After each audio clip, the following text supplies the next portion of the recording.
Welcome to Your 2 Cents, the podcast. I'm Alicia Mccarvell. And I'm Sylvia Beirnes. Your 2 Cents, the podcast is proudly made by credit unions who are just as obsessed with talking about money as we are. Self-care often takes the back burner when our budgets are tight, and it leads people to feel guilty when they do spend money on themselves. So we're bringing in some experts in the self-care space to tell us, one, how we can save a little bit money in those places so we don't feel that guilt, but also understanding why it's important to prioritize. This is Your 2 Cents, the podcast, proudly made by Bicoastal in partnership with credit unions.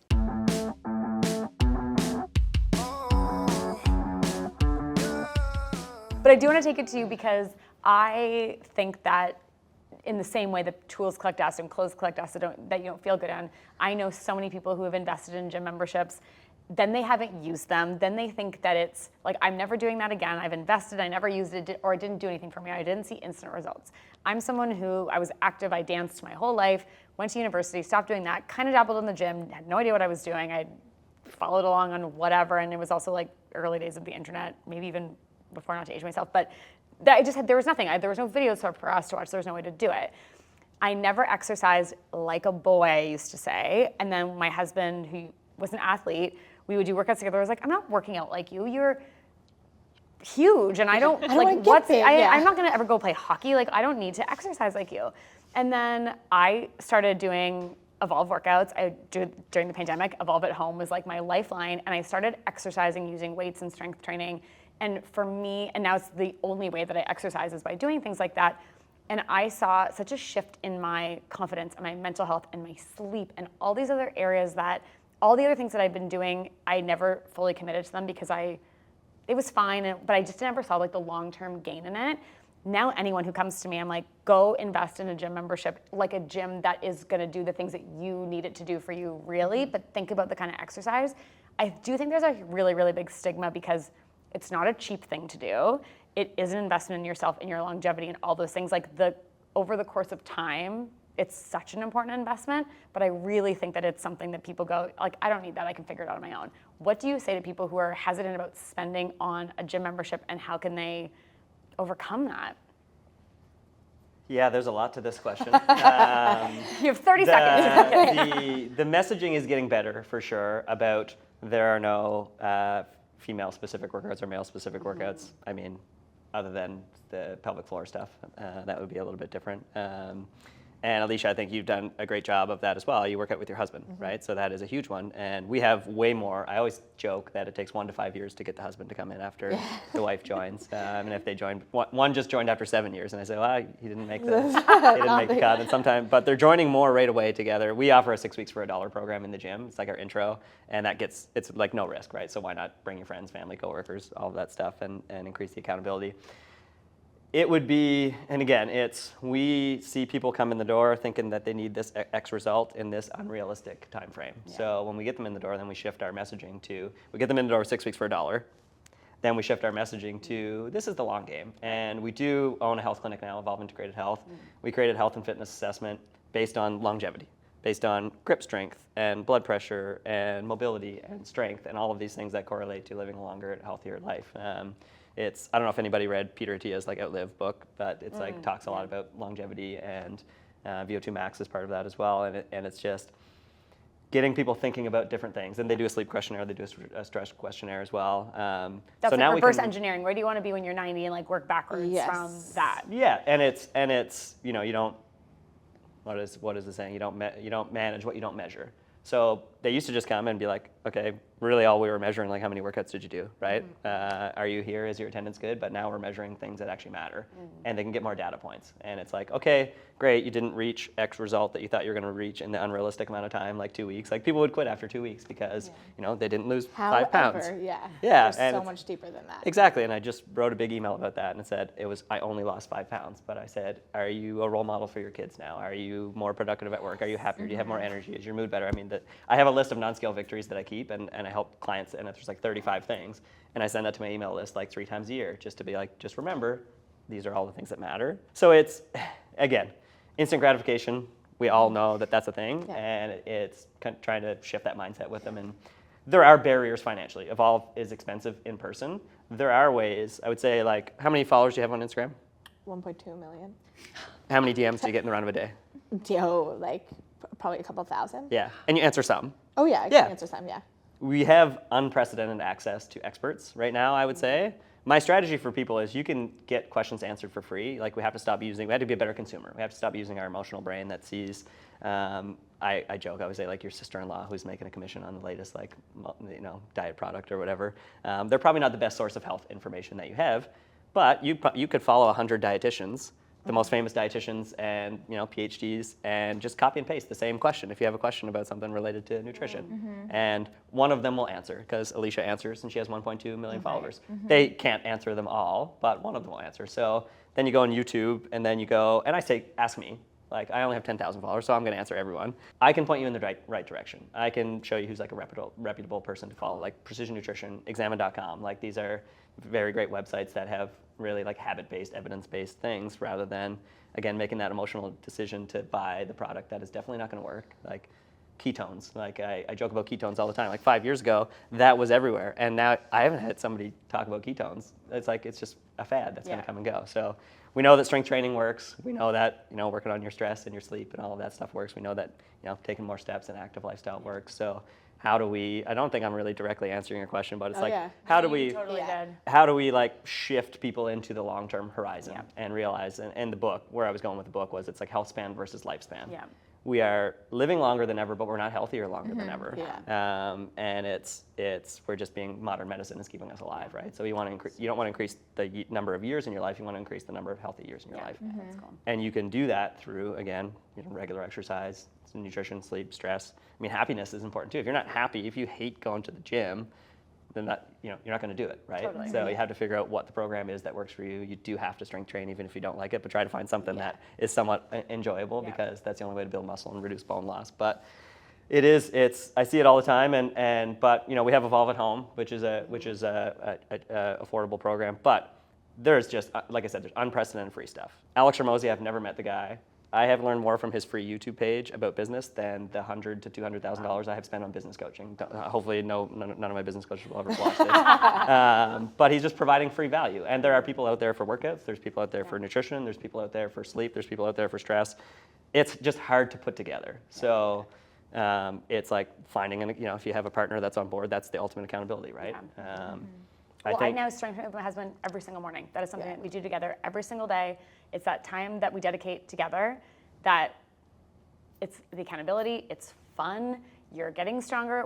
I went from going like, I'm never working out with you to we only work out together, and it's super cool. But then I think about, honestly, the three of you combined, it's like if you're actually focusing your budget on the right things and you're not over-consuming and you're not succumbing to every trend and building a closet full of fast fashion or a cupboard full of products you don't need, all of a sudden your budget to dedicate to all of those areas becomes more available because you are being really intentional about how you're spending. And I think that's the whole point of this entire conversation, is that no matter what your budget is, it can grow, it can shrink. Be intentional with how you're spending so that you are able to fuel all these parts of yourself that collectively give you confidence, make you happy, help you live a longer life, make you enjoy your time here a little bit more. And I think that's a really cool thing. I don't think people would necessarily connect the dots from your three lines of work. I could. So we put you together, and I'm still my brain's sort of exploding, but it's all so interconnected, which is really cool. I think the simplification of each thing too, I think is so important. Like realizing that it doesn't have to be those trends. Like you can simplify what's trending with a plain tank top for $5. You can still accomplish the same thing with skincare. Like it doesn't have to be all those twos. You can simplify it with the gym, specifically going for a walk. Like I genuinely, I always say this, and I am in a great place with my body, but if someone would have said to me at the age of 16, if you just walk for 30 minutes a day, my body would be in a different place at 34 than it is now, because I would have understood the value differently than what I was taught when it comes to going to the gym. And I call them abstract wins.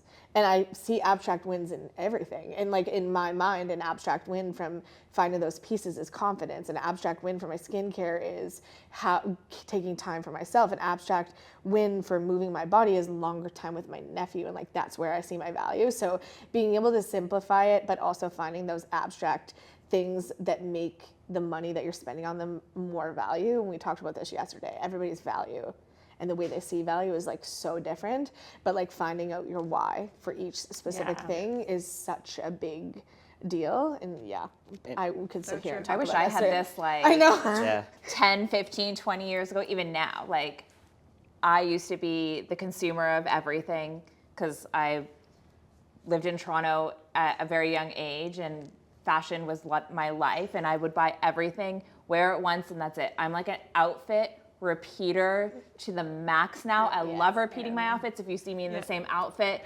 10 times, because I love it. Yeah. And like that's my thing. Outfit repeat always. Yeah. Gym, I always had gym memberships. I'm in my 40s now, and like I now love working out. I would buy the gym membership and be like, I'm gonna go once a month. I would never go. It was just something that like I felt good having the membership. That was cool for me. Yeah. Yeah, it's good enough. But like When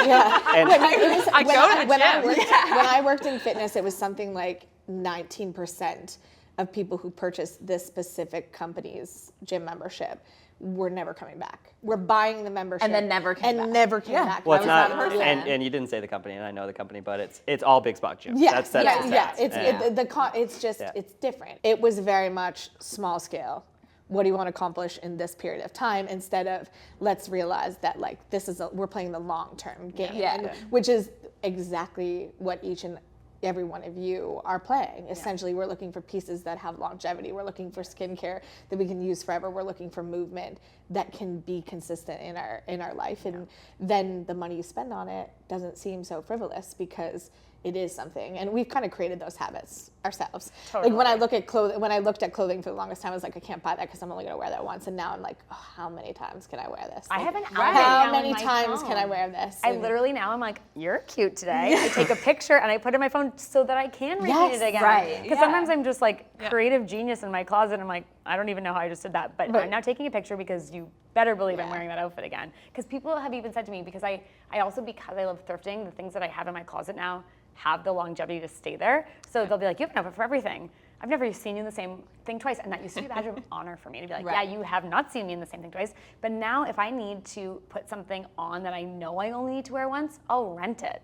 If I need a That's gown true. or Another something, good- I'm like, I'm renting that thing. Or I'm calling a girlfriend and I'm like, can I borrow, you looked amazing in that. It's the first thing that I do. If I have a friend going to something like fancy, I'm like, I have so many things in my closet, come try them on. Like I want people to feel like I miss that time of like, having roommates and like being able to like share clothes. Like it was a gong show. Our apartments were disasters because we were always just like trying on each other's stuff.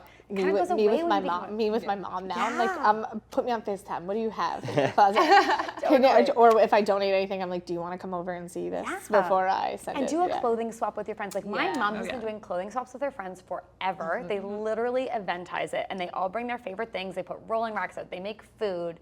They have cocktails, they do the whole thing, and these women are just like, and probably half the time they're like, I want that, and they would never say it, and then finally it pops up at the clothing shop, they're like, yes, finally, she's getting rid of that thing, it's mine now. And to watch people be able to like reimagine things on themselves, I just think is the coolest thing. Exactly. But I want to bring fashion into your world for a second, which, shocker, I'm sure you can see that. One of the things I find so interesting is that people, it's not just the gym membership, it's like, well, now I need the tech to measure everything. I need the outfit to go to the gym.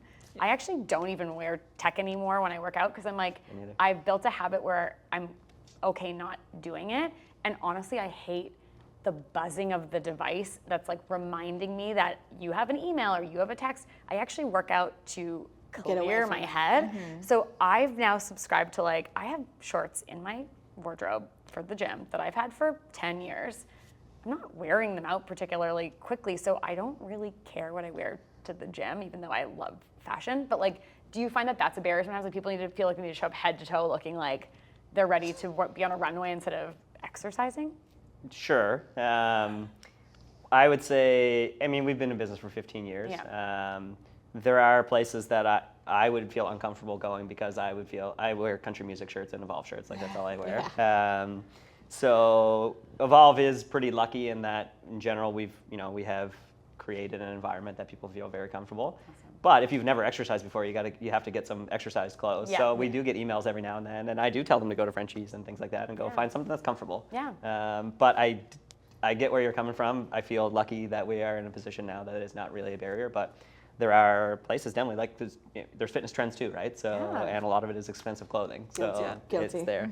Guilty. Total, and it is expensive. You are going to find me working on a matching set. That is one thing you will find. I will have, but it will be good quality ones that I can have for a long time. So, but totally. no. But I think it also speaks to the fact that like all of you are working from a place of like passion and pride. So having a space where people feel safe in that way, I think it makes people comfortable going, okay, I'm investing everything I have into the membership. I'm going to show up in something that's maybe a little bit older and it's maybe not a matching set. And maybe that changes if their financial means change or whatever the case may be. But I love that. I think like creating that environment that's just like taking that stigma out of everything that you all do is really cool because it just makes it more accessible.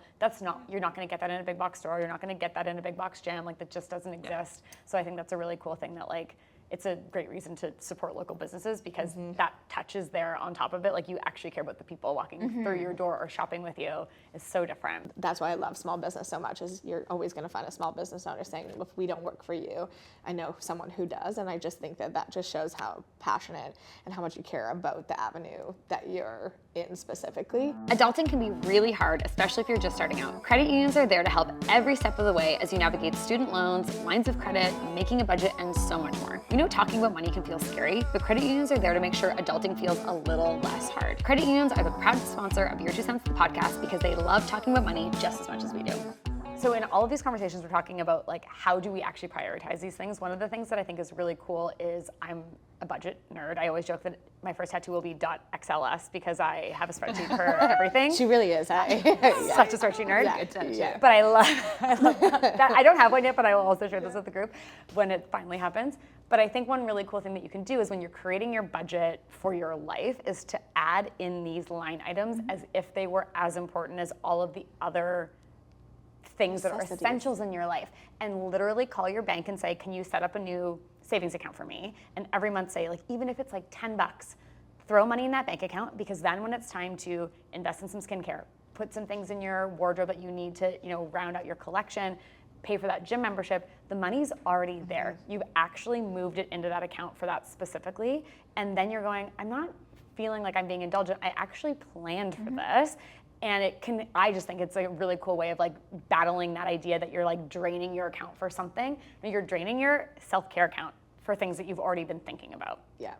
And it definitely is, we talk about investment. Like you talk about investments and we all think like numbers and investments in, I don't even know enough about investments, but that self-care like space specifically is an investment. And we've touched on that, like to your future self and in so many abstract, cool ways, which is so important. Totally. And I think it's just a really like different way of thinking about that. Like you put money in all these other places, just give it back to yourself eventually, because it's like, it's going to come up. Don't have to feel guilty about it. You don't have to lie to your partner about how much you're spending on something. Like you have accounted for it and you're not tapping and praying that it's there. It's already there for you. Tap and pray. There is a good book on that though, Profit First. Has anybody read Profit First? No. It's about when you're a small business owner having 3 accounts, having one for your taxes, one for your profit, and then your main account that money goes into. Yeah. And if you put basically the mindset is if you put it in the Profit First, which would be your health or your self-care account, then you naturally manage your other expenses so that you guarantee yourself that level of profit. Yeah. Right? Even when my bank account was so minuscule, if I just would have taken money out of it, I knew myself enough to know I would have figured it out. Yeah. And like I think we think that these things are negotiables, and I will fight to the death that none of these things are negotiables, that these are necessities. Agreed. In how you feel about yourself, in taking time for yourself, in your longevity of life. And yeah, it's just so hard to break that instant gratification, which we've talked about. It's like that $20, but what could I spend that on right now, not later? And yeah, I do think that if we were more proactive with it, that yeah. We've been asking all our guests similar questions. It's kind of like a speed round, but you don't have to be too speedy. But we're gonna do it. I'll ask the first one, we'll go this way, and then Sylvia will ask and we'll come back. Okay. What is the best thing you've ever spent money on? Okay, well, not fashion related, but travel and experiences. Hands down, never have once regretted traveling or experiences. Yeah. But if we're talking about fashion, for me, like designer pieces, like vintage designer pieces, things that appreciate and value, like a vintage Chanel bag is like on my wish list. It's still on there. Luke, if you're listening, birthday. I know he is. Yeah. But yeah, just, things that appreciate and value and things that were honestly kind of made better back in that time frame as well, like made with better leather and better gold hardware and Weren't made all that you were those going to have to things. buy them every 2 years. Yeah. Yeah. Yeah. So I would say that's my answer. Yeah, I love that. Yeah. What about you? I mean, I think travel will probably be for everyone. If we're looking outside of skincare, for me, it's actually like investment pieces in like furniture. Like my husband's a furniture maker, so this is just like falls, because this is new for me as well. Like having a really beautiful dining table that you can pass down, to people in your life later in time, a good couch, like those sort of things. I'm a homeowner at a later part in my life, generally when people buy homes, because I'm from Toronto originally, so it just wasn't a thing that I could buy. So having a home, having that sort of stuff. But when it comes to like my industry, I mean, I'm my biggest investment. Like I have invested in myself, as like, we're all doing here, realizing that you don't need to invest a lot to invest in yourself, really. Yeah. That just gave me goosebumps. I know. I love that. You guys are amazing. What about you? Oh, mine's just gonna make you laugh. I resonate with those things as well. But I am like the biggest country fan you've ever met in your life. So I two kind of things. I've been to a lot of concerts, and when George Jones died, he was on tour, and they went on with the show without him, and they had like 100 singers sing George Jones songs in 2013. So that was very cool. And then he's still on tour. He's still taking my money. But George Strait was on his final tour ever, and I went to the final show in Dallas, which he had 10 opening acts, and they sang 40 songs all together. And it was pretty amazing. And next Monday, I'm going to Toby Keith's tribute concert because he passed away. What's the worst thing you've ever spent money on? Oh my God. I have a friend, every time I spend something on something I think is stupid, he says, well, you've spent more on less. And I was like, thanks for making me feel better. And then I told him I spent $350 on a Kobe steak, and he said, you're an idiot. You drew the line there. I would say, yeah, like food, like Kobe beef steak. Better when somebody else is paying for it, but when you're paying it for yourself, it's not good. The $50 steak tastes the same. Oh gosh, I don't know. There's a laundry list of things. All my fast fashion that I bought back in the day, I spent, again, I did not know what savings was. Me neither. Like as a 20-year-old, early 30-year-old, I think I only realized what savings was when I started my own business, because like no one else was paying me. I came from the corporate world, and then all of a sudden I was like, oh, I have no money. That's great. So like, couldn't spend anything there. But I would have to say, I mean, it's an experience though. But I spent a lot of money on food and like drinks and having fun and enjoying life. So I can't really say, I don't know. It's It's hard. a hard thing to question. say. Yeah, I can't It is a hard say that question. anything. I don't regret really any of my purchases, because they've all got me to the place where I am today. Yeah. That's awesome. I've never had a $300 steak though, so maybe. Well, do it, but let somebody else pay for it. Exactly. What about you, Lindsay? I would probably have to agree with Nitasha. Like anything, any fast fashion pieces, or just pieces that I bought, maybe a dress for a wedding that I just needed to get like last minute and spent like, more than I should have. I feel like that's, yeah, that'll get you. Yeah. So things like that where I look back on and I'm like, I could have been more conscious with my spending there, but you live and you learn. Yeah. Absolutely. Have you ever lied about how much money you have? Totally. Especially when I was running around amok in my early 20s or late teens. I remember just like praying as I went to the debit machine, like buying a $5 in your gas. $5 in your gas. I was going to say the dome, but yes, also coffee. Literally the dome. I need $1 drink. Will this work? Oh, yeah. Yeah. Oh my gosh, yeah. So definitely. Yeah, I lied to myself. Yes. Same thing. Overspending probably at like a time where I shouldn't be overspending, because like the experience was there, but the cash experience, flow though. wasn't. So, Worth it. I know this is probably like against everything that we should be talking about, like 'cause we spent all our money, but we're supposed to be saving. But again, it was one of those things where like in time you kind of were like, okay, you had that experience, and then you moved on. But it's not against everything we're talking about. It's actually exactly why we're talking about it. Because I think we're all agreeing, like, I literally have memories of going to the Dome and being like, I actually hope that my student loan money is going to pay come for for this. yes. And sometimes it wouldn't. And so that's the thing. It's like you only learn by going through these things, and we can't regret any of that stuff. Exactly. But not like, we don't talk about money enough. We don't talk about how so we're all sitting here as adults now going, that wasn't that long ago that we had no idea what we were doing. Yeah. So this is not a place of like, you should have been saving that money. Yeah. We're all No just trying to one. like now do more that we have the knowledge and we're empowering ourselves, but I've been there. Yeah, I think those things. we've all done the thing. We've all went to the bank machine and been like, please overdraft, please just work so I can like go have little fun with Hail my Mary. friends or buy the dress or buy whatever, Totally. like pay for my gym membership that I never go Yeah. to. So Well, it's funny because we are old enough. Some of us are old. I don't know how old everyone is, but there was no online banking, so you legit didn't Yes, know you if the didn't. money was there or not. Right. Yeah. Like I would always go in front of my friend who had money in university with groceries in case my debit didn't work, so that he could pay for me. Yeah. And it was like the most embarrassing thing. But I didn't know how much money was in my bank Yeah. then. We actually had no clue. I was like, hey, Mom, I need books. Can you send me some more money? But I really am going to the pub. Book trade-in day at school was the best So ever. what we're like, all I saying don't, is yeah. this is a universal experience for people who like experiences. Yes. Because I like it literally is like just so full. This is gonna be fun, but I don't know if I can afford it. Yeah. So easy to justify it though in the moment. Oh, It's like, totally. well, I'll be working, a couple days next Yeah. week. I can pay that off. I'm or still, whatever. I'm guilty figure it too. out. Still, like I'm still guilty. I mean, all get it. and same, Your but like circumstances change, but it's still the same. It's still the same mindset. Yeah. Have you ever lied about how much money you have? Oh, absolutely. I think less and less in my older, wiser Yeah. age, Yeah. but definitely when I was younger, 100%. We've talked about this a lot. I've actually lied about it when I've not had a lot, and I've also lied about it when I got more. Because the I feel shame. the shame in Yeah. every direction is so real, and Yeah.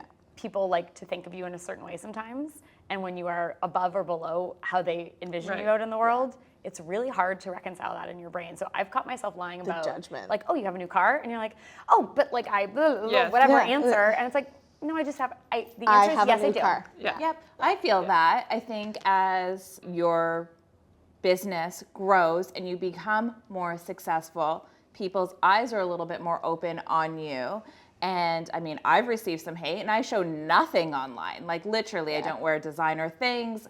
I mean, even if I spend my money on something expensive, it doesn't read expensive in that sense.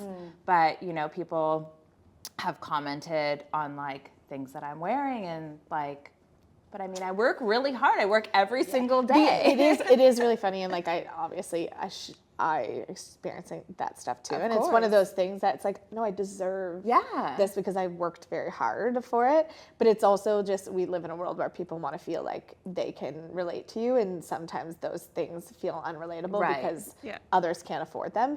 But my therapist said to me they would if they could, and that's been very helpful for me. Like Yes. doing It's things and insecurities, saying, it's jealousy yeah. as well. Like we Yeah. took my family to Disney, and people were like upset with me, and I'm like, but you would if you could. Yeah. And it's like everybody wants to feel that, like that. So I get it. Like I understand. And But but you're sharing all of your hard work Yeah. with your family. I mean, like that's such a beautiful Yeah. thing. How can anyone say anything will negative? always about say me? something. That that's the just like thing, boggles though. my It, mind. it comes with having conversations like these where people can start to feel more comfortable. And even I'm more comfortable sharing those things because those are wins for me, and Yeah, I of deserve to be proud of those.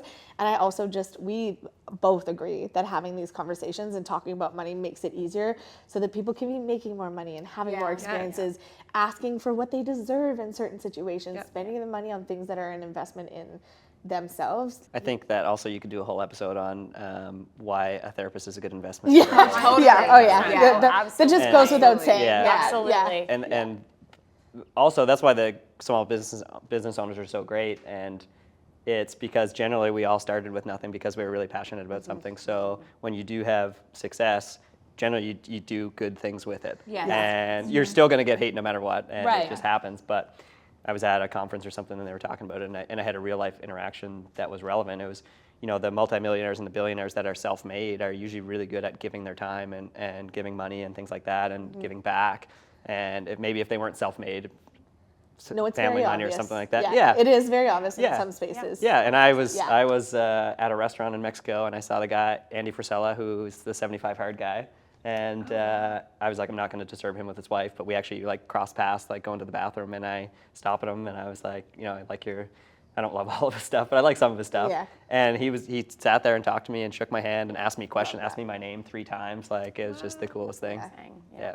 Being generous doesn't cost anything. Absolutely. And I think that's a huge piece of it too, is just like, it's a really important thing to do, I think, no matter how much or how little you have. We're very grateful for how generous you guys are with your time speaking to us. Seriously, these conversations over the past 2 days have been awesome, and like listening to you guys share about how passionate you are, but also like understanding that it's a bigger picture than just a product and just a gym membership and just a piece of clothing and just skincare, and it's going to be so important for people to see, so they're not like me waiting until they're 34 to put cleanser on their face. Matt. 38. I'll get there before 40. Before 40. I'll hook you up. Okay. I'm gonna look This is the great things about connecting this way. This is like an easy connection. Way It's not me before doing it 40, myself. You will Yeah, get yeah. that. I can't wait for the evolved email that's like, skincare changed Skincare. my life. Listen, I so already wrote about my excited. therapist. Like, I know. she I changed read my all of life your too. emails. I love it. Yeah. Thank you so much for being here. This has been so wonderful.